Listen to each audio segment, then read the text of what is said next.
listening to Your Secret is Safe with Me, non-judgmental talk about infidelity with Dr. Marie Murphy. If you're looking for new perspectives on complicated relationship issues, you've come to the right place. Days go by, they're crawling by. Hi, everyone. I'm Dr. Marie Murphy. I'm a relationship coach, and I help people who are engaging in anything they think counts as infidelity to deal with their feelings, clarify what they want, and make decisions about what they're going to do. No shame, no blame, no judgments. If you want help working through any aspect of your infidelity situation, let's work together. You can schedule an introductory coaching session with me through my website, mariemurphyphd.com. I offer confidential, compassionate coaching via Zoom, which means we can work together no matter where you're located. I can't wait to meet you. Today, we're going to talk about how you can talk to a new partner or a new prospective partner about your history with infidelity. Now, before I go any further, let me make something really clear. You get to decide what you share about yourself with other people. You get to decide which stories of your life experiences are stories you want to tell and which experiences you do not want to tell the stories of. You get to decide which of your life experiences you relegate to the compost bin of history and maybe even forget about entirely, and which experiences deserve to have a place in the present through talking about them and thinking about them. You aren't wedded to your past in any particular way, and you aren't obligated to talk about any particular aspects of your past. How could you be? Your life is your own, and nobody else gets to decide what you share about it. I say all of this because I know that some people think about this stuff differently. I know that some people think that we actually do owe it to other people to talk about particular aspects of our life experiences or to confess to particular things we've done or experienced in the past. Some people think that if you've done certain things or had certain experiences, you have to disclose that stuff to a new partner or to someone who could become a new partner. It's kind of like the laws that dictate what you have to disclose about certain chemicals or substances that may be present in a building. If there's lead in the paint, you have to disclose that, at least in some places. If there's asbestos present in a building, you have to inform people, right? But this doesn't have to be the way you think about yourself and your history with infidelity.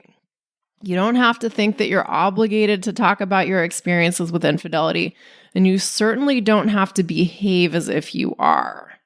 You don't have to do anything, and you certainly don't have to think that you're tainted somehow and you need to let other people know about that.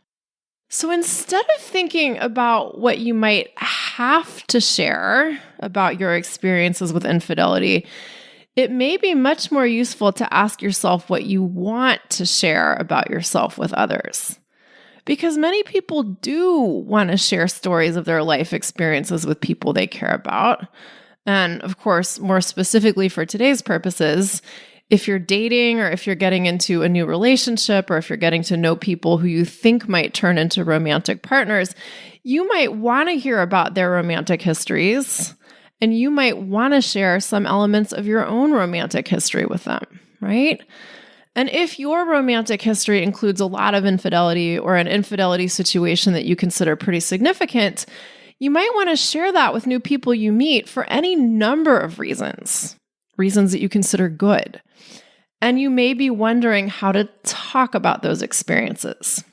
As you consider this, as you think about how you might talk about your history of infidelity with new people or new potential partners, here's a little paradox for you to be aware of. Even if some people think that infidelity is bad and that being involved in any kind of infidelity situation makes you potentially bad or suspect or counts as a red flag or a mark against you, that doesn't mean they're right in any way. You do not have to agree with what other people think about infidelity or with what other people might think about you and your history with infidelity. And you may also want to take the fact that some people get kind of freaked out about infidelity seriously. This may be a paradox, but it is not a contradiction. You do not have to buy into the idea that cheaters are bad or that anyone involved in any kind of cheating is bad, and that therefore you have to excuse yourself for what you've done or apologize for what you've done or attempt to redeem yourself in the eyes of anyone new you might meet. But you can take the fact that some people think that cheating is bad as a given and decide how you want to work with that aspect of social reality. In other words, you can take the fact that some people may get kind of freaked out about cheating seriously without getting too concerned about that and without buying into what they believe to be true. And I will explain what I mean by this throughout this episode. Now, this is important. Before you even think about what you might say to a nice new person you've met about your history with infidelity, your first order of business is to manage what you think about your history of infidelity. You cannot skip this step. Yes, it is important to think about what you tell people about your experiences, but you want to take charge of what you think about yourself and your experiences first. Sometimes when people emerge from a major relationship that involved infidelity, they have a lot of thoughts about what their participation in that relationship means about them. And of course, this can be true after any major relationship ends, whether there was any infidelity involved or not. So for instance, if you're just getting divorced, you probably have a lot of thoughts about your soon-to-be ex or your ex and yourself, and about what happened between the two of you, and about what went wrong in the relationship, so to speak, and what could have been different, and all of that kind of stuff. And that's fine. It's fine to think about those things. But that's not necessarily material you want to bring to a first date. You probably want to get your thoughts in order about your divorce and digest your own feelings to some extent before you start talking about your divorce with people you're dating. And if you're just emerging from a major relationship in which infidelity was a factor, in a sense, it's the same thing, just with another layer of details. So here's an example of what this can look like. Sometimes people have been involved with someone who is technically committed to someone else. They're the other person, in other words, right? And sometimes that other person thinks that the person they're involved with is going to leave their committed relationship to be with them, and then that doesn't happen. And when that doesn't happen, the other person or the ex-other person may have been waiting for their person to leave their relationship for months or years, or maybe even more than a decade. And then things don't work out the way they'd hoped they would. Maybe the other person decides they don't want to wait anymore, or maybe the person they're involved with says they actually aren't going to leave their committed relationship, or something happens anyway. And the person who was in the role of other person may walk away from the relationship thinking that their person didn't choose them. And they make that mean that there's something wrong with them. Or they might make it mean that they weren't good enough, or they weren't worth it, or were otherwise lacking. And thinking about yourself in that way usually feels terrible. On top of that, sometimes the person in this position, sometimes the person who was the other person for, a period of time and then the relationship doesn't work out, will give themselves a really hard time for having been party to someone else's cheating for as long as they were. And that can feel pretty bad too. And as if all of that weren't enough, sometimes the person who was the other person ends up asking themselves what's wrong with them for not having seen how things would turn out, or for not having known that their person wasn't going to leave their committed relationship. And of course, some people who are in this kind of situation think other not so nice things about themselves too. But the three kinds of thoughts I just mentioned are some of the greatest hits. My person didn't choose me, so that must mean I'm not good enough. I participated in my person's cheating for all this time, and I don't feel great about myself for having done that. And, oh my God, how did I not see this coming? How did I not know that things would turn out this way? I must be so stupid or so blind or so naive. I should have known that things would have turned out differently, and I shouldn't have wasted so much time waiting. Woo! Here's the thing, people. If you're thinking this way on the heels of things not working out with someone you were hoping things would work out with, that's understandable. Completely. That said, it will probably not do you any favors to keep thinking this way for very long.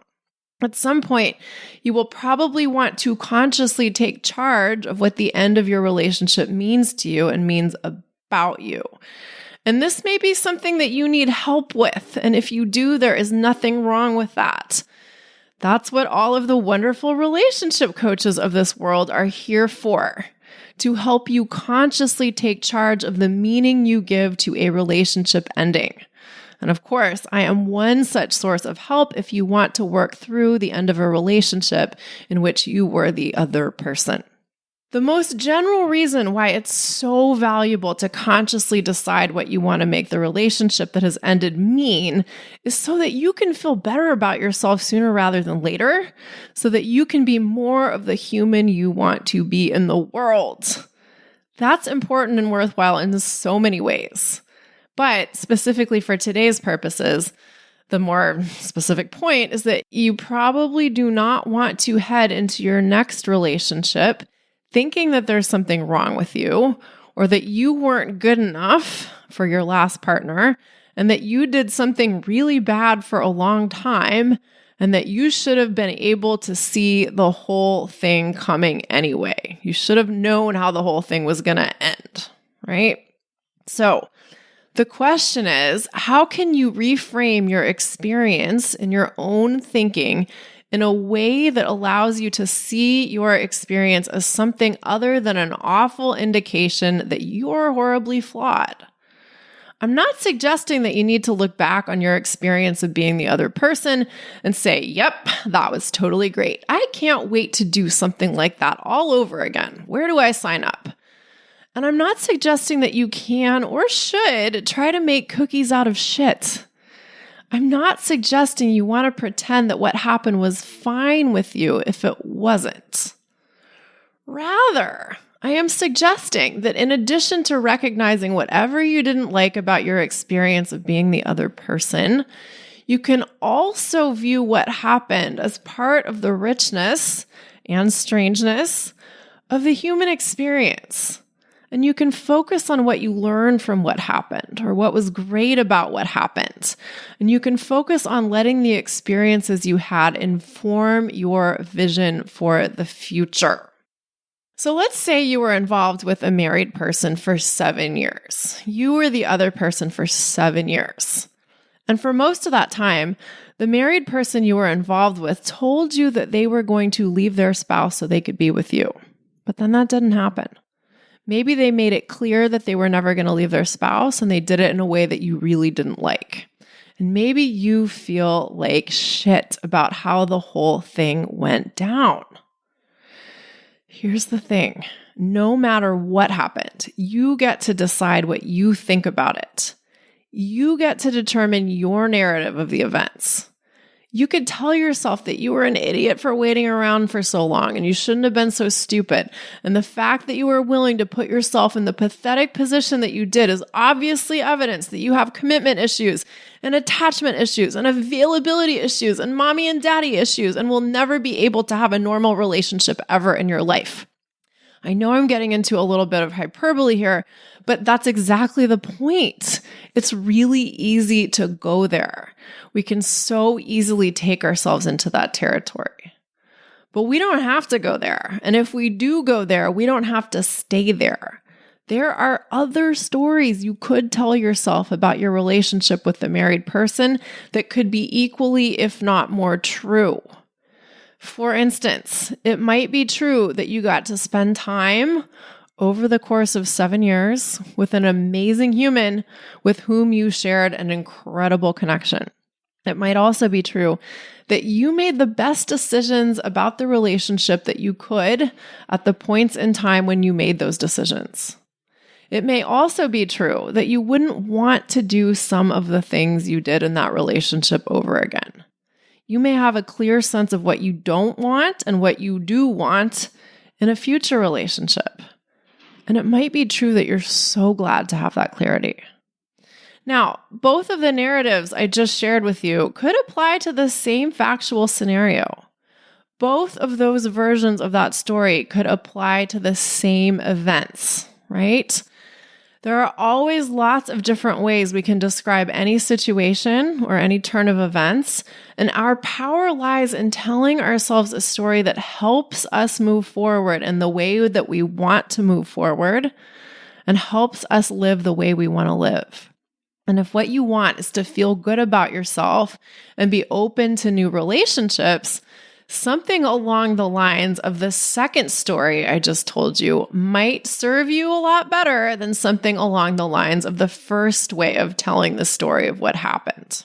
Now, again, to echo something I said earlier, if you are fresh off of a breakup, you don't want to try and change your narrative too quickly. Your first order of business is emotional first aid, so to speak. But once the dust settles, you really want to take charge of the narrative you've created about your experiences with infidelity and make sure your narrative is helping you create the life that you want to be living now. Here's another example. Sometimes people cheat on the person they've committed to being monogamous with, and they're dishonest with them, and they form a significant relationship with an affair partner, but they aren't all that honest with them either. Meaning the spouse or the primary partner doesn't know about the affair partner, and the affair partner may not know about the spouse.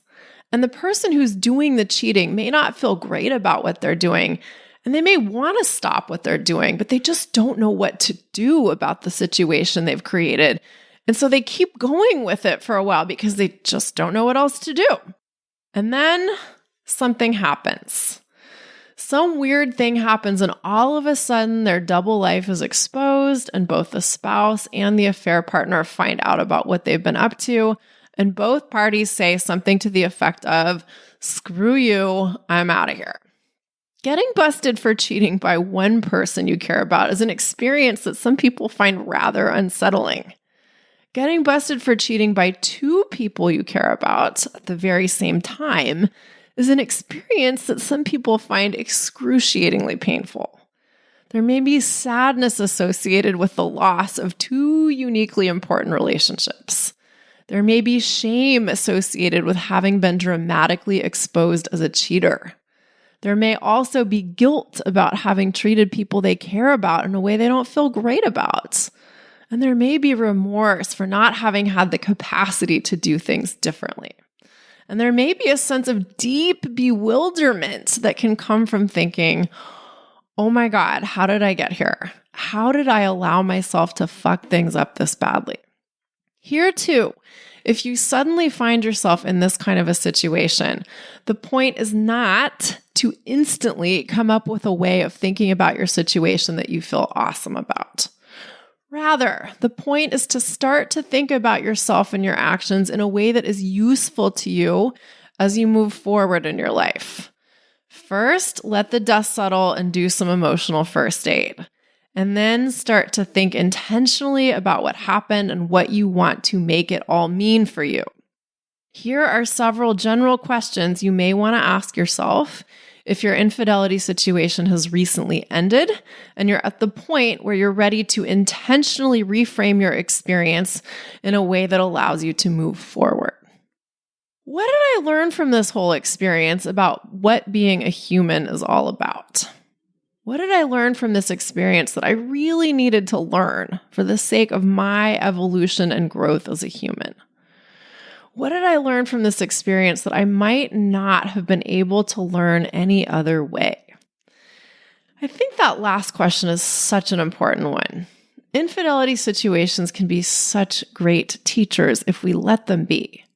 So especially if you've been criticizing yourself for your participation in your infidelity situation or thinking unkind thoughts about yourself, see if you can go really deep on the question of what you learned from the experience that you might not have been able to learn any other way.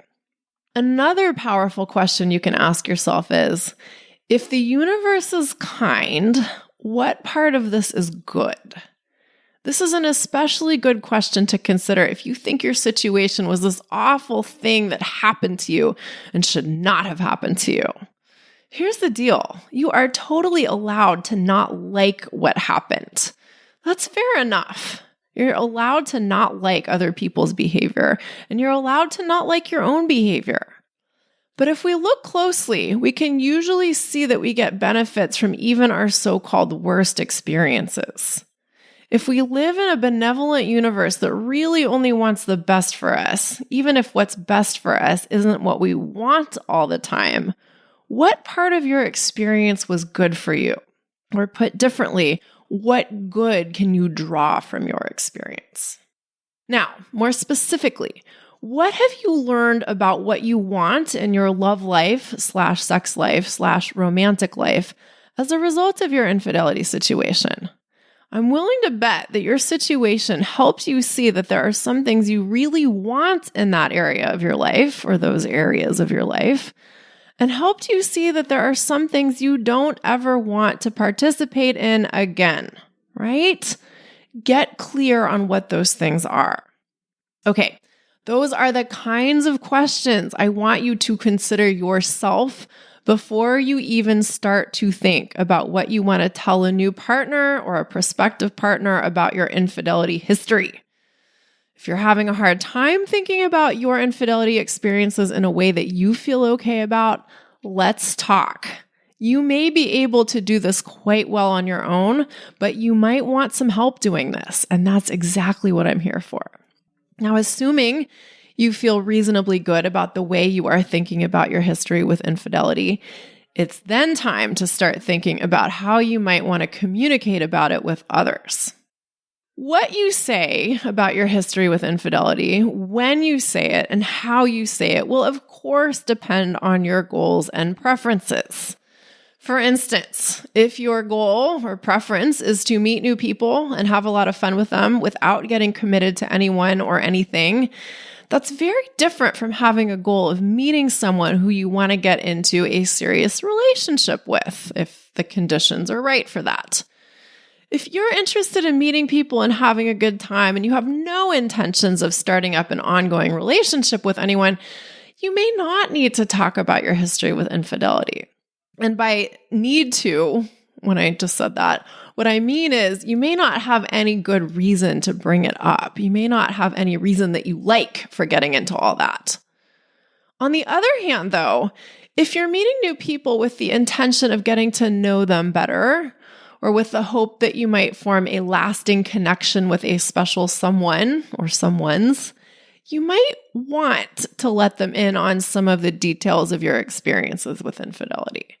You may want to talk about your life experiences and your romantic history with a new person you've met in a reasonably open and honest way.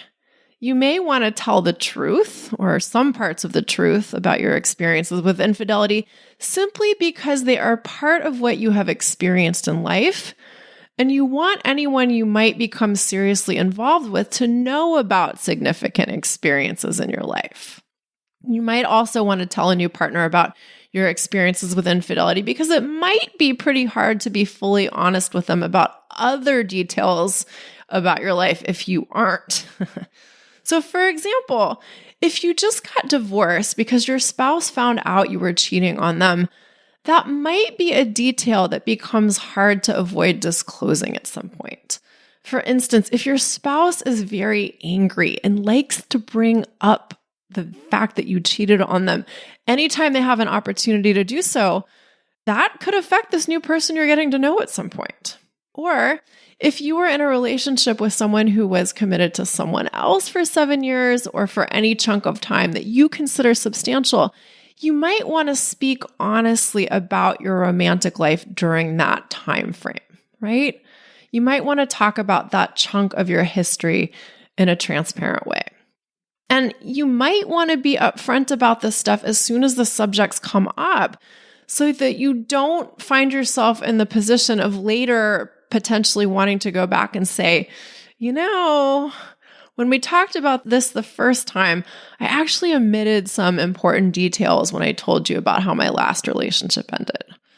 Or even, when we talked about this before, I actually didn't tell you the truth about a few things, but I want to go ahead and tell you the truth now. Now, let me reiterate something important here. You don't have to want to share the details of your experiences with infidelity, and you don't have to want to share any other details of your life experiences either.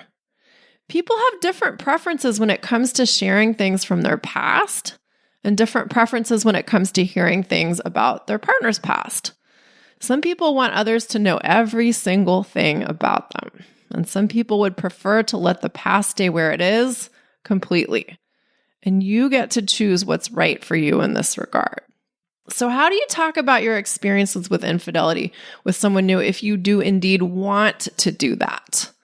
What do you say, and when do you say it? This is where it may be useful to keep the paradox I mentioned earlier in mind. Infidelity is not an inherently bad thing, but some people think it is, and you can be sensitive to this without agreeing with them. Here's an analogy that I find really helpful. A lot of people have sexually transmissible infections, or STIs, and some STIs are manageable but not completely curable. And this is just a fact of human existence.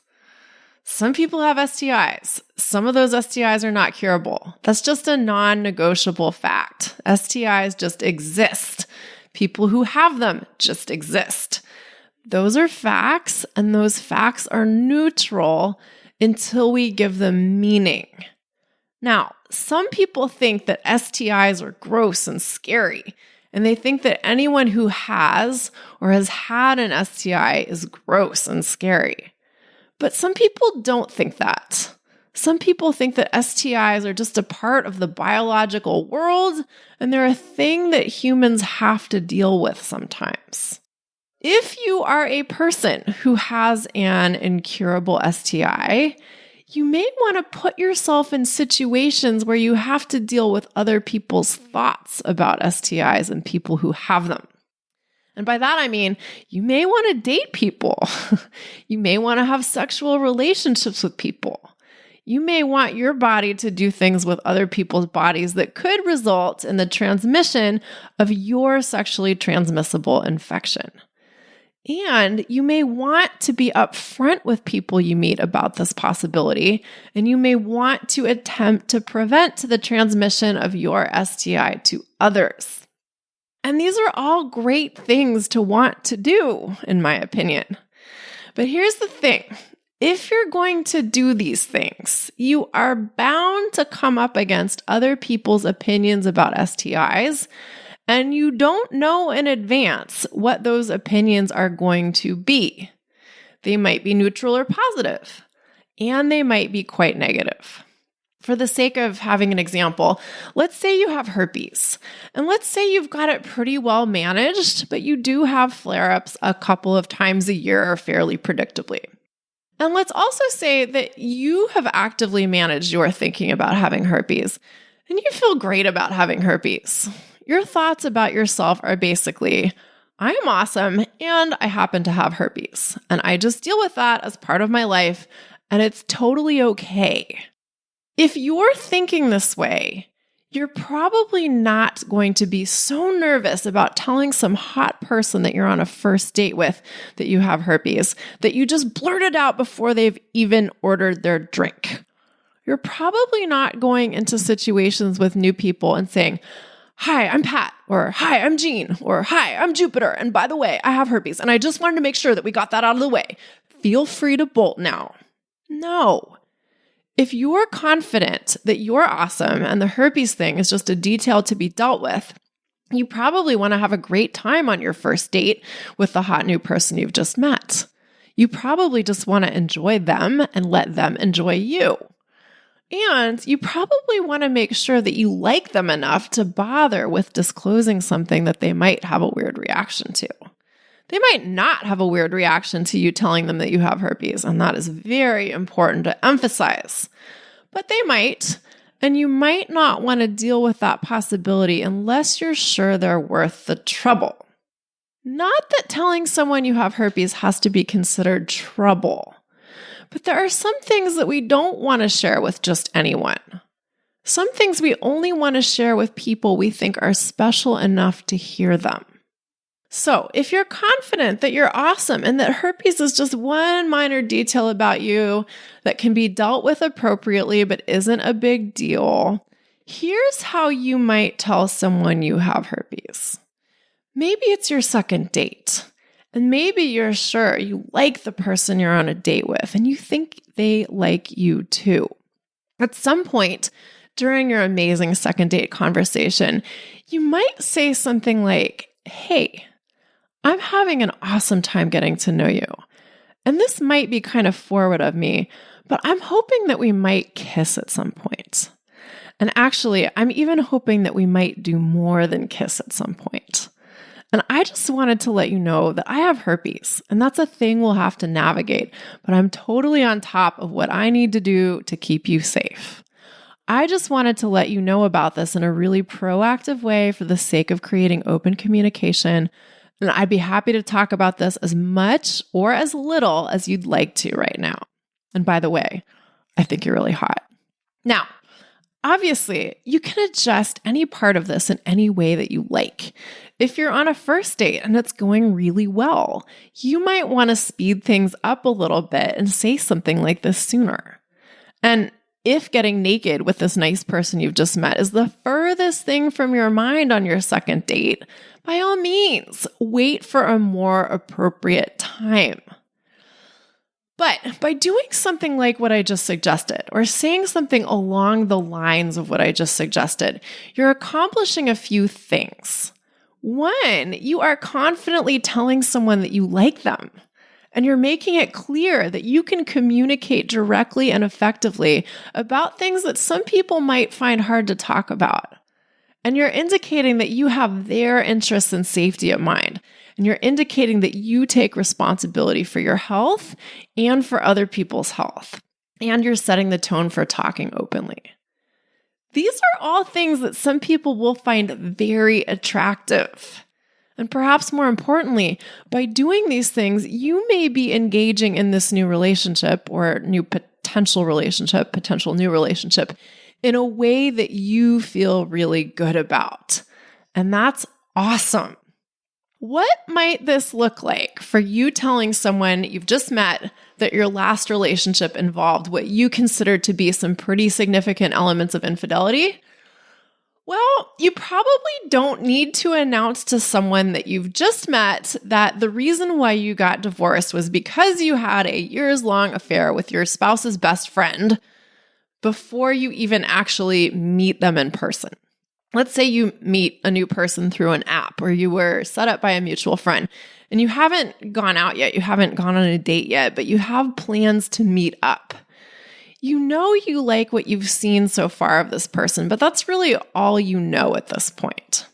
Again, in my opinion, you do not need to regale them with all of the details of your last relationship before you even meet up for your first date. Now, to some of you, that may sound ridiculously obvious.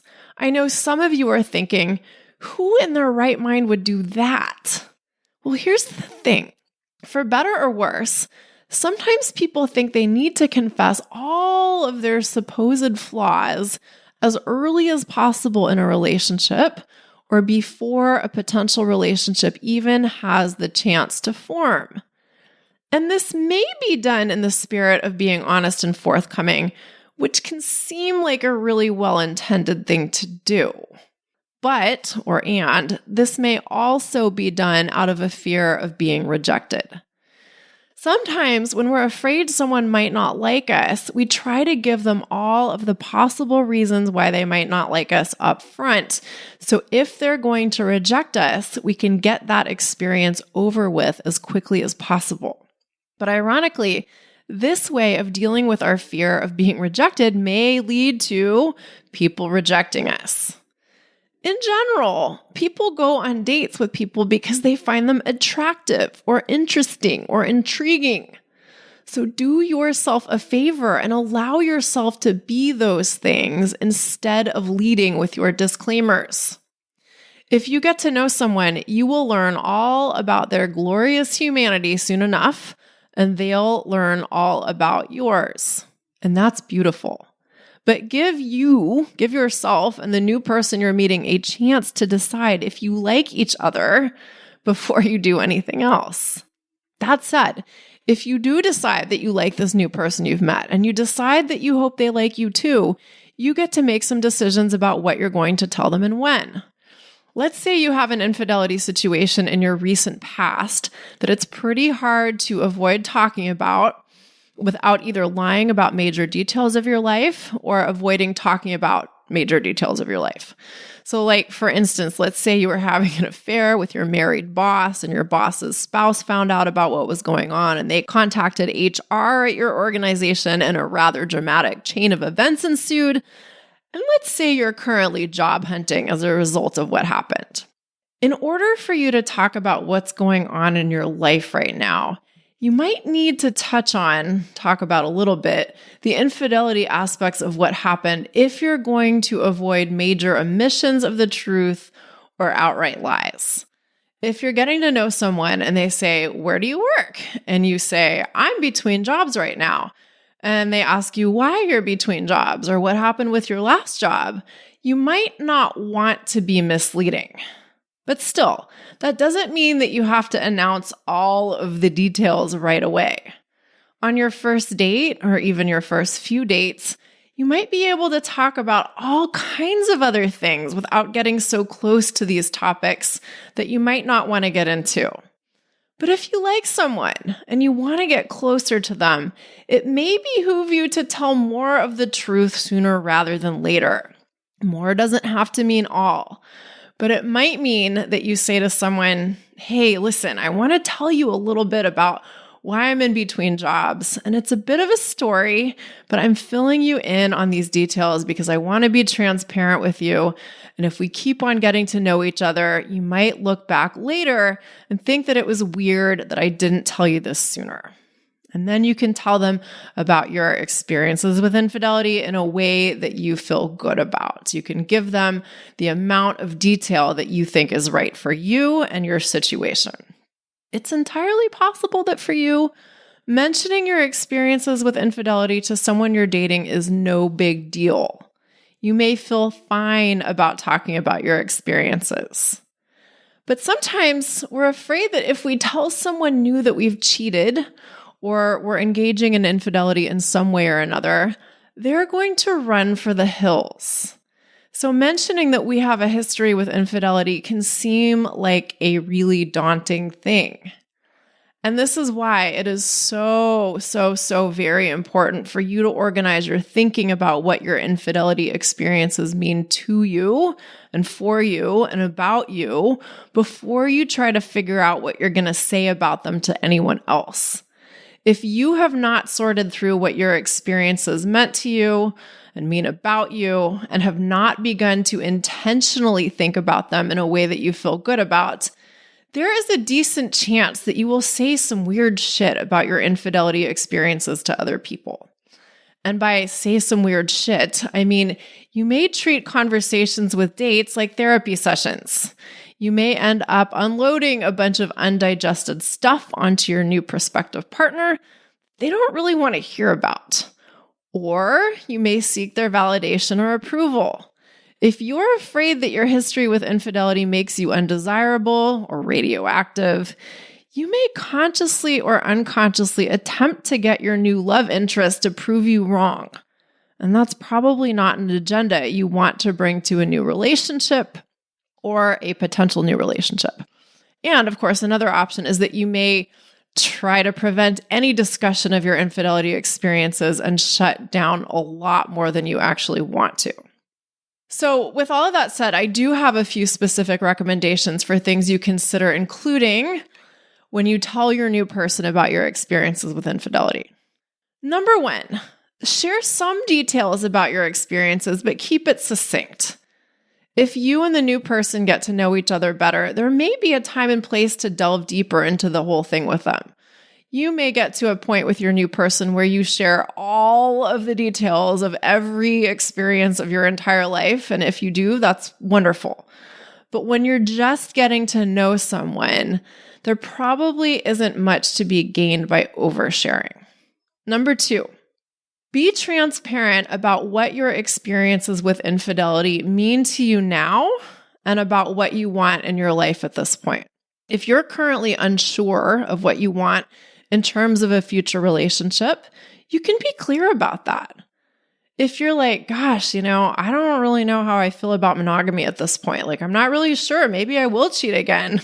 You can say that if you think that's important to say.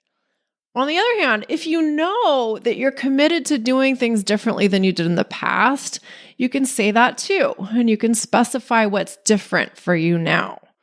The point isn't that you have to excuse yourself or behavior or suggest that you did something bad, but it's okay because now you're good. You don't have to apologize or atone for anything. You just might want to let your new person know where you are now in terms of your orientation to relationships. Number 3, offer your person the opportunity to ask you any questions if they want to, without believing that you are beholden to answering anything and everything they might ask you about.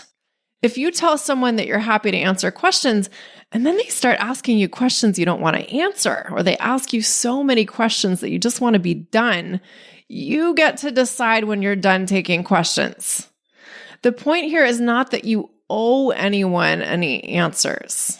Rather, the point is that you may want to set a precedent of communicating with your new person in a way that you feel great about. And that may include being open to any questions they may have about whatever you share with them. Now, even if you communicate what you want to communicate to your new person about your history with infidelity in a way that you feel fantastic about, there is still a chance that they will not receive it well. You might meet someone amazing and getting to know them might be great. And then you might tell them about your history with infidelity in a way that you feel so good about. And then they might run for the hills. And that may sting for sure. When we really like someone and they reject us for any reason, it can really sting. But the opportunity, if that happens, is to stay on top of what we make a rejection mean. Even if someone treats us like we're radioactive, we don't have to make that mean that we actually are. And of course, it's also totally possible that people will receive what you tell them about your experiences with infidelity in a totally classy way and will not be bothered at all by your past experiences. Cheating may be incredibly stigmatized, but it's also incredibly common. So it's entirely possible that the lovely person you've just met has some experience with infidelity too. And it's entirely possible that they will be more than happy to accept your experiences as part of what has made you the wonderful person that you are. But even if you meet someone who's already inclined to take that kind of perspective, it's never a bad idea to be ready to talk about your experiences in a way that you feel really good about. All right, everyone, that's it for today. If you would like my help figuring out how to talk about your experiences with infidelity with a new partner, let's get to work.